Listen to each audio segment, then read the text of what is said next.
tassa bhagavato arahato samma sambuddhassa. Namo tassa bhagavato arahato samma sambuddhassa. Namo tassa bhagavato arahato samma sambuddhassa. Buddham dhammam sangham namasami. So I was thinking about what to speak about tonight, and I've gone kind of like a lot of different directions about what to talk about. And I started thinking about what is the reason for this practice? Why are people drawn to this practice? And I've been listening to different teachers' recordings, and I started piecing together some things and memories of some things that people have said. It kind of started to percolate up in my mind. And so one thing I thought about was Ajahn Brahm. And he, one time he went in at least once in a talk, he talked about the Four Noble Truths in terms of happiness. He said, there is happiness. This is the first noble truth. And there is a cause for happiness. And I can't remember what he said about cessation, because that's the third, but the cessation of the obstructions to happiness is what I kind of thought would be one way of speaking about it. And then the path leading to happiness. So this is actually what the Buddha's teaching is about. And so I started, my mind was going in different directions about what to talk about. And I was thinking of greed, hate, and delusion. And these are obstructions to our happiness. The reason why we're supposed to bring awareness to these things is to understand them.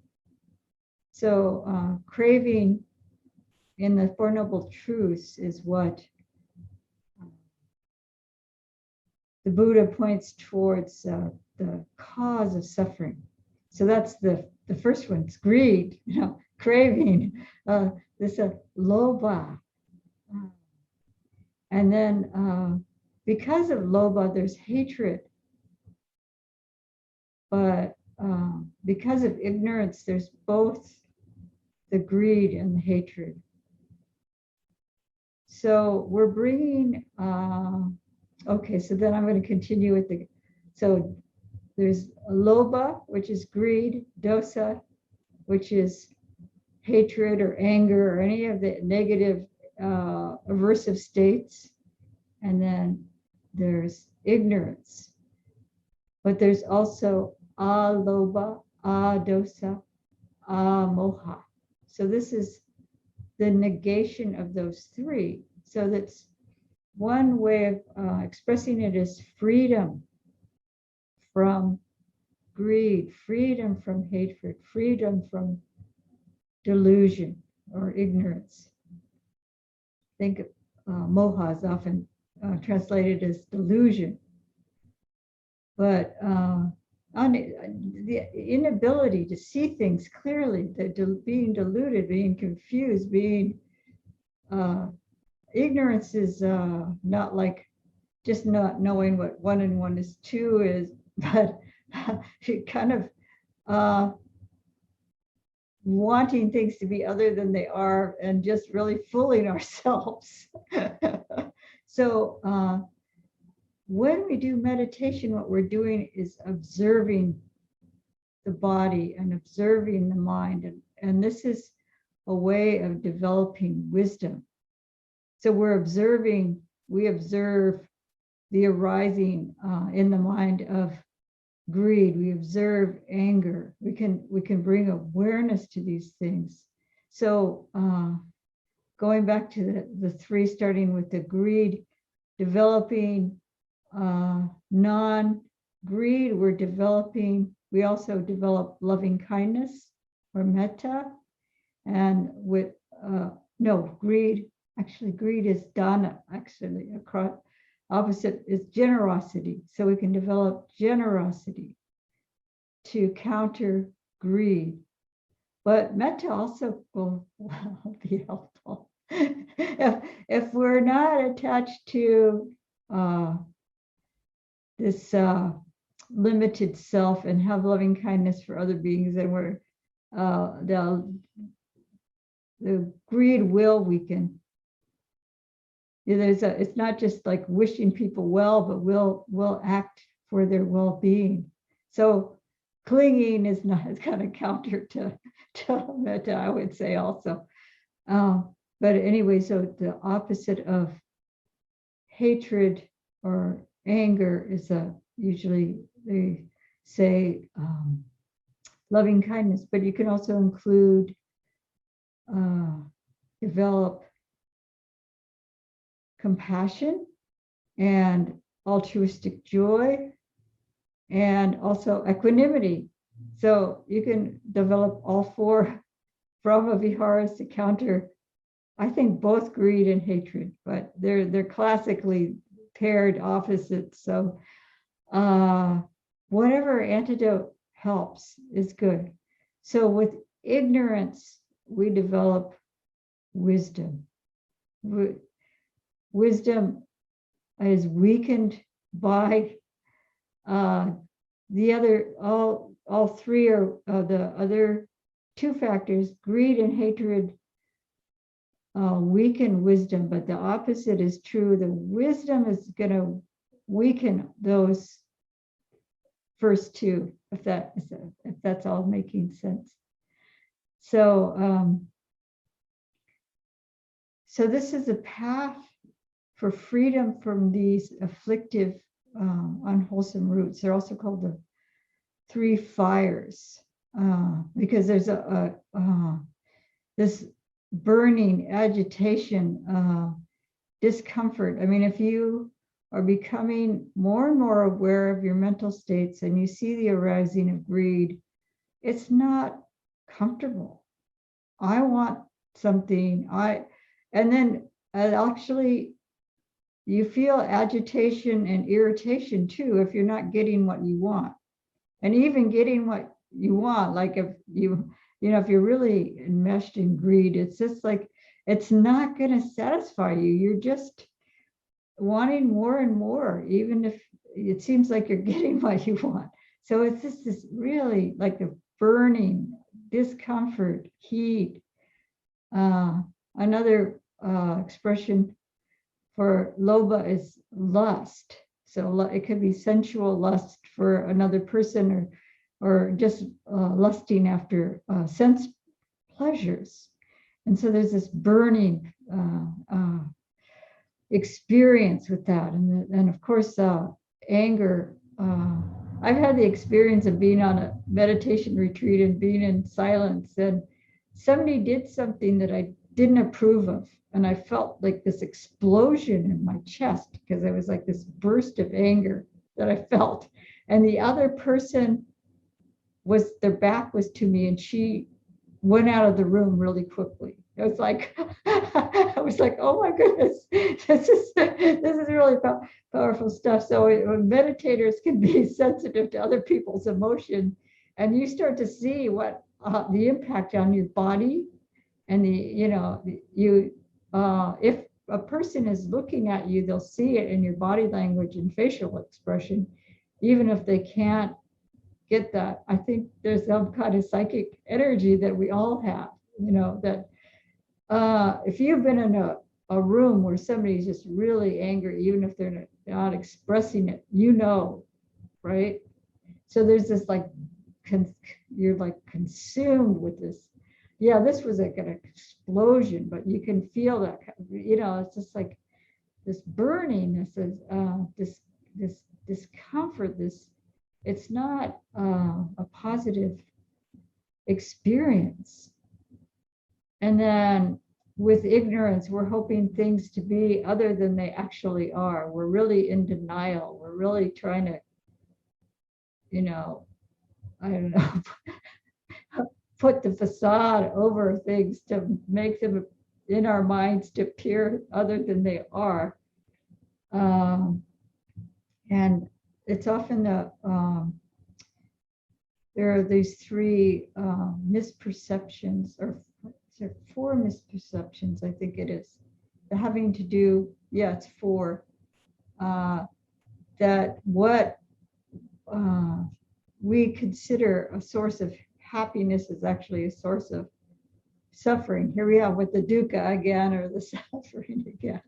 But and what we consider as what we wish to be permanent is actually impermanent. And what we think of as self is actually non-self. And then there's the what we consider beautiful is actually not beautiful. And that might sound really depressing, but this is reality. When we're hoping for something to be other than it is, then there's going to be this really internal struggle to try to maintain this misperception. We're tricking ourselves. We're fooling ourselves. It's a misperception. It's and society perpetuates it.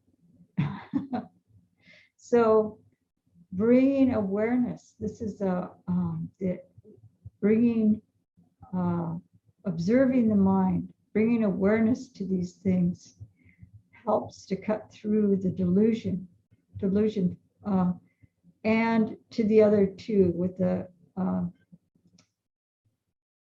lobha dosa, with the greed and the hatred, just bringing awareness to it and seeing how this is causing suffering for ourselves, and seeing how transparent it is too. You might really, if you're observing your mind, you're seeing these things coming and going, these emotions, these feelings, these thoughts, and we sometimes just grasp onto something and, like run with it, like a football. I don't know if I never was a football fan or played football, but they talk about taking the ball and running with it, And, so this expression of just like really protecting this something that's,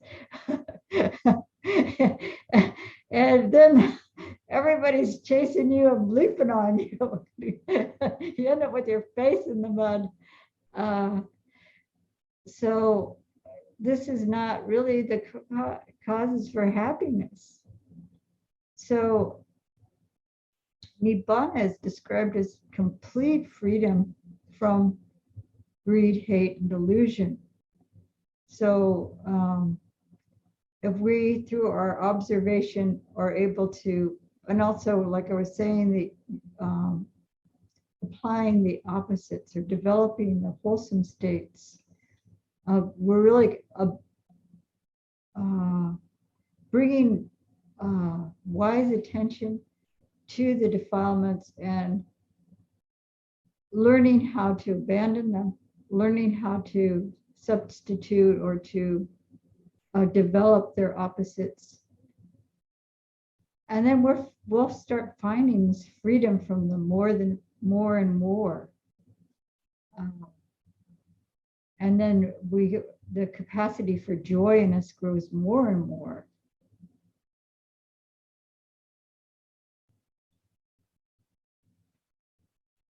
And we can be kind to ourselves too, even when we see ourselves lost in it for a while. But when we bring our awareness to it and we're able to loosen its grip, this is wisdom, development of wisdom by seeing things again, observing it again and again, and then it loosens its grip. I want to tell a story that when I was in white, I was on 8 precepts, and I was in training. Not, I was an anagarika, and I was with my teacher, Ayatotaloka, in Fremont, and we would go to the Thai Wat. So we went there. We were like within walking distance. We were like 2 kilometers away. So, you know, I don't know, that's about a little more than a mile. And so we would go there, and we would hang out with the Ajahn Mahapasar. And there was this one lady who was staying there, and she was grieving the loss of her husband, and she was spending a year at the Wat, at the temple, offering service in honor of her deceased husband. So I was sitting there. Actually, I was with another bhikkhuni who's from Thailand, from Sri Lanka. She's from Sri Lanka, and she and I were both parents. We both were married and I had a son, and she, I don't know, she has at least 2 sons, and I don't know if she has any daughters, or I only hear about her sons. But anyway, so but was a fully ordained bhikkhuni then, and still is, and I was an anagarika. And then there was Ajahn Mahapasar, and there was this lady there who she's Thai, a Thai lady, and for some reason, just this point in her grief, she was feeling really angry, and she was saying, "You monastics don't understand us, lay people, what we go through. Such a loss as losing your spouse," and she's kind of going on and on. And Ajahn Mahapasar is just patiently listening to her, and then she pauses, and then he starts talking, and he says, "Well, there was this man, and he used to come to the temple, and he's a Christian, and he was trying to convert him, and he was trying to convert Ajahn Mahapasar. So this Christian was trying to convert the abbot of the Buddhist temple to Christianity. So at first he acted really friendly, and then I'm thinking, why is he talking about this? What is this about?" But anyway, so I'm just sitting there, supposed to be still and just patiently listening to the abbot. So he's talking about this Christian guy, and then the Christian guy starts getting impatient with trying to convert Ajahn Mahapasar, and then he starts in with the fire and brimstone, like you're going to go to hell if you don't believe this, if you don't believe in, the Christian doctrine, you're going to go to hell. So Ajahn Mahapasar said, "I can be in hell and be happy, or I can be in heaven and be unhappy." and the guy gets really frustrated and leaves. And then it just kind of dawned on me what he was saying. We can have everything that we think we want, and everything could be just really lovely, and we can still be unhappy. We can still be miserable, or things can be really tough. Things can be really terrible. And I've heard stories, with people in really like Tibetan nuns and monks who were at the time of the Chinese takeover. They were imprisoned. They're political prisoners, and they were tormented and so on. And they just developed compassion for their perpetrators. And they came out of that without being traumatized. And there was this one nun, and she was in solitary confinement, and she realized that she had enough room to stand and to do her bowing practice. She kind of felt around. It was a dark and confined place, but she just applied herself to her practice, and she didn't allow hatred to enter her heart. So even and then no matter how difficult our situation is, we can find opportunities for development. We can find happiness. So I don't know, the lady, I don't know, she sobered up a little bit. I can't remember that she was really taking in what Ajahn Mahavasar was saying, but it was very funny because the next day I was driving Ayya Suvijjana from Fremont, California, up to Redwood Valley, where there's another monastery, and it's through the Bay Area and then up on the, not parallel to the coast, but upwards, a little bit inland, but not so far into the central valley. But so there's two bridges, one that goes north and one that goes east. And I accidentally went east instead of going up north. I was on the other side of the bridge, a toll bridge. And I started getting really upset and stressed. And Ayya Suvijjana was trying to calm me down. She said, "It's okay if we're late, don't worry." And then suddenly I remembered what Ajahn Mahavasar said: "You can be in heaven and be miserable, or you could be in hell and be happy." And I was thinking, I'm making myself miserable, and I'm just driving a car, and my poor companion is also getting stressed out. So it was actually quite, yeah, I was not a Garika then, so you have to, yeah. So I'm still capable of getting stressed. But the thing is, I saw, oh my goodness, what's going on, and remembered what Ajahn Mahavasar had said, and then it just all went away. I just let go of it. There's no need for it. There's no need for me to be upset. It's just a bad habit. I have, we still have these bad mental habits, and just go, oh, okay.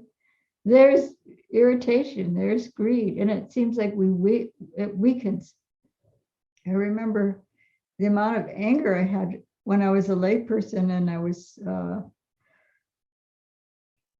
a serious Buddhist practitioner, and I'd see myself getting really angry at somebody that I didn't even know. I felt this hatred practically towards somebody because they were putting no trespassing signs. They're putting us into redwood trees on the border of their property. They're nailing these signs. It's a no trespassing, like 6 trees in a row or something like that. So I just I was just feeling furious and almost practically hating this person that I never met, and then I'd go, oh, this isn't particularly Buddhist, is it? But I did learn by just observing. I'd be washing the dishes, and then I had gone on a walk, and later on I was washing the dishes, and that neighbor, it's like, and then I said, oh, I'm really angry. And then I would start doing a body scan as I was standing there, and I would just feel what was going on with the body and how much tension and how discomfort feeling angry was. And then I was able to let it go. So this is bringing awareness to the unwholesome states. And we do that with kindness because we don't want to add defilement to defilement by getting hard on ourselves that, oh, after how many years of meditation, how long have I been meditating? I still have, this anger, this hatred, or this greed is arising. So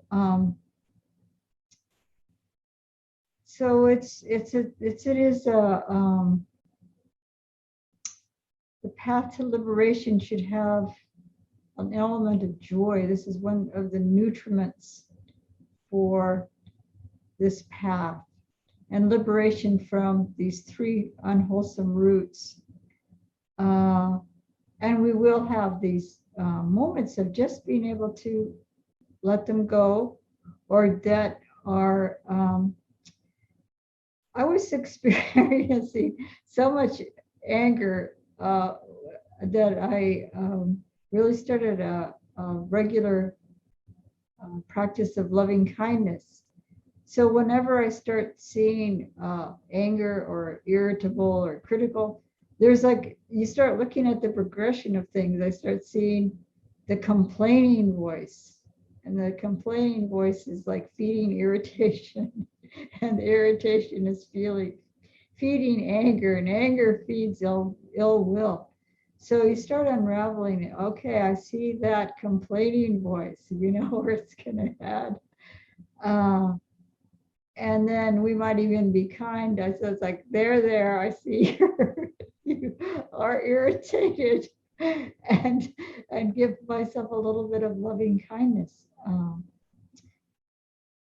So yeah, if we have an ongoing practice of the Brahma Viharas, it's really helpful that we don't have to get angry.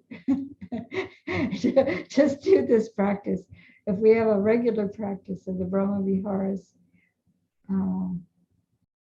whatever brings up this kind of happy sense of rejoicing in another being, and I think that's actually mudita, but they all kind of merge, I think, because appreciating others, feeling this tenderness towards others that's not grasping, just I think the word appreciation is really appropriate, because it doesn't mean that we have to do anything other than just feel happy about the other person. So this is mudita. But mudita specifically is rejoicing in others' goodness. But there's also the aspect, a more subtle aspect that's in the mix, I think, of metta or loving kindness. That so we could have appreciation for ourselves, gratitude. Yeah, the gratitude is also a good. It's a nutriment for our loving kindness. Whatever qualities that bring up that joy and appreciation for others, and wishing for their well-being. And of course, compassion. If we start getting, compassion is actually really a good antidote for anger, because if somebody says something or does something that is upsetting to us, we might think, oh, there may be something really difficult going on with that person. Or anger and hatred is a very unhappy state to be in. That might be a little bit difficult, but if we have I ever acted that way too? Have I ever been that way to others? This is another thing, just to bring up thoughts of compassion. And certainly we protect ourselves and care for ourselves, but anger in return is just it's a multiplying it. It's not going to solve the anger. It doesn't end the anger. And again, what I was saying about developing wisdom is just observing all of this, really bringing the spotlight of awareness to what's going on in the mind, what's helpful, what's harmful, and being aware of the teachings of, I know, it was like being aware. What a teacher was talking about for being aware of delusion is seeing the delusion of self-clinging. And we can do that by, it's related to greed and anger, of course. This is mine. So any amount of self-clinging or possessiveness, seeing how that is causing suffering for us. So it's the Four Noble Truths on the path to happiness. So if we practice the Noble Eightfold Path, this should be the nutriment for our joy and happiness. And it's a pure happiness that's not dependent on the sensory world, not dependent on satisfying some kind of sense craving. It's a happiness beyond this conditioned existence. So I'm going to offer this for your reflection, and if anyone has a question or comment, you can either put it in the chat. I'll look at the chat also. I just want to say it was a really helpful talk. Like how when we bring awareness to, whenever we're subsumed by the three poisons, you really see that you're just a dog following your master, which is your habits and the three poisons. When you bring awareness to that, you realize that you're just clinging to the self, that you are these poisons, but you're not. So I think that bringing awareness to it really helps you realize, it doesn't have to be this way. Yeah. That makes sense. Yeah. It weakens the defilements. The wisdom weakens the hindrances, are the three poisons. The five hindrances, if people know what those are, they're just another permutation of greed, hate, of delusion. It's just another way of categorizing them so you can see these are hindrances to my meditation. But sensual pleasures and anger and irritation and restlessness and remorse and so what's called dullness and drowsiness and then doubt. So all these are the five. So they weaken wisdom, but the wisdom weakens the hindrances. The wisdom weakens the three poisons. So the observation is, that's definitely true what you're saying. Just you don't have to take it so seriously.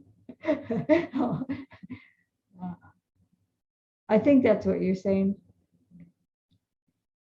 So does anyone else have a comment or question? Can you hear me? Yes. I'm not sure. Okay, I didn't know if my earphones were working or not. I just want to say, well, thank you for a really wonderful Dhamma talk.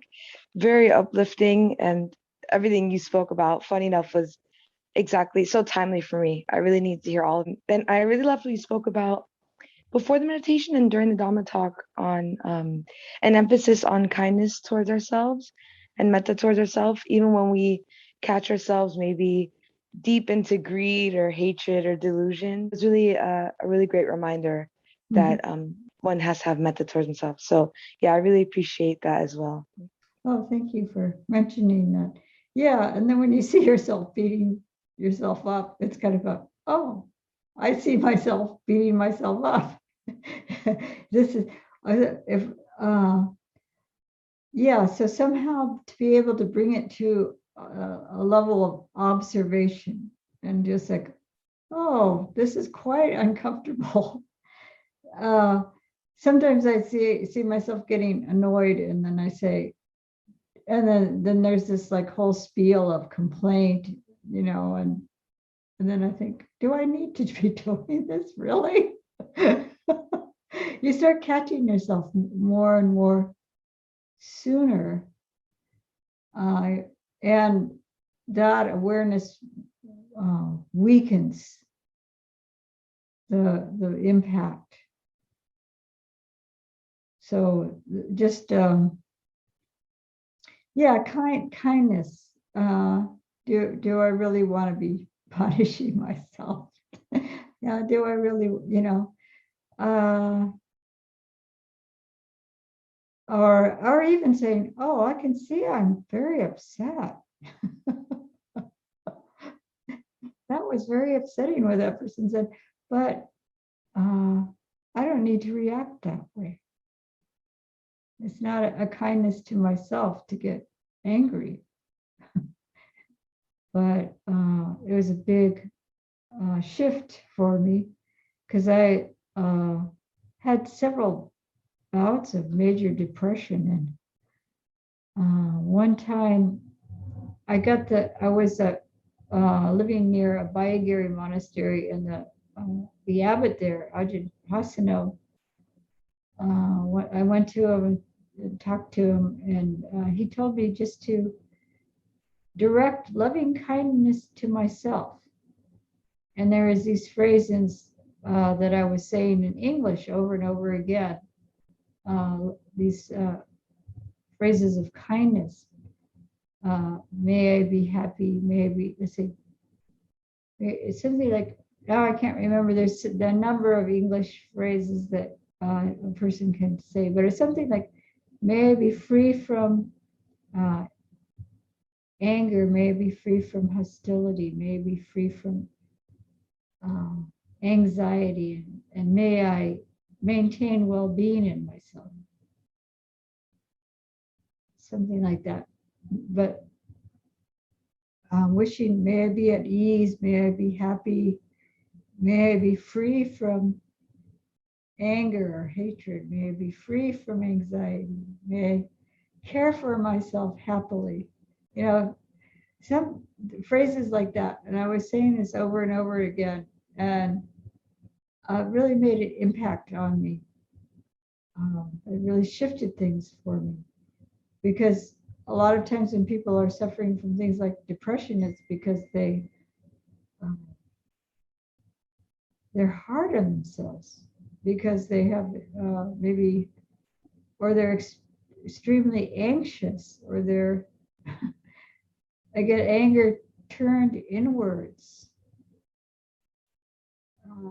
So wishing to be free of affliction, wishing to be free, and may I care for myself happily. And then once you really saturated yourself with loving kindness, then it could extend outwards. But it was painful at first. I was actually, when I was getting in touch with my heart, feeling, somebody directed me to get in touch with the feeling in my heart. One way I described it as a black hole. I just felt it, or sometimes I was directing my attention there, and it was like, go away, leave me alone, back off. And so it's like, okay, it's like this little child that's having a temper tantrum. And it was really like, I just like, okay, I'm here for you. I know you're distressed. And I just started crying. I was in the meditation hall at the monastery.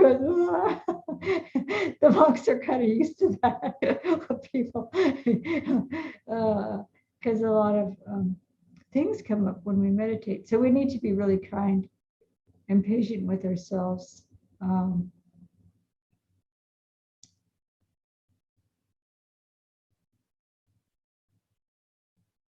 Yeah, it's a lifelong practice, and the more joy we have, the more we can share. And but that doesn't mean it's bad if we're happy too.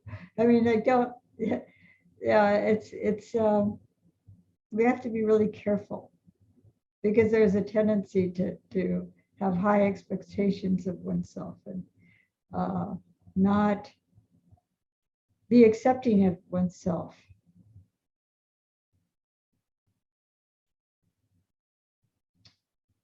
So, is there any more questions or comments? I just wanted to say thank you for that, Aya. Those are actually really beautiful phrases. And I think I could definitely benefit more from more practice of loving kindness towards myself. So thank you so much for that. I really do appreciate that. You're welcome.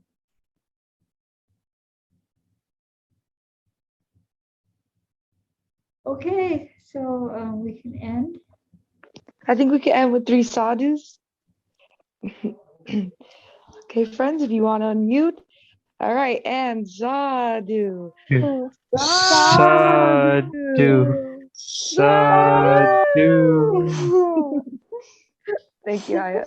And thank you, Sadhu friends. to all of you for all your hard work. I know you're all doing your individual practice. Hard, but also nurturing. It should be also nurturing oneself.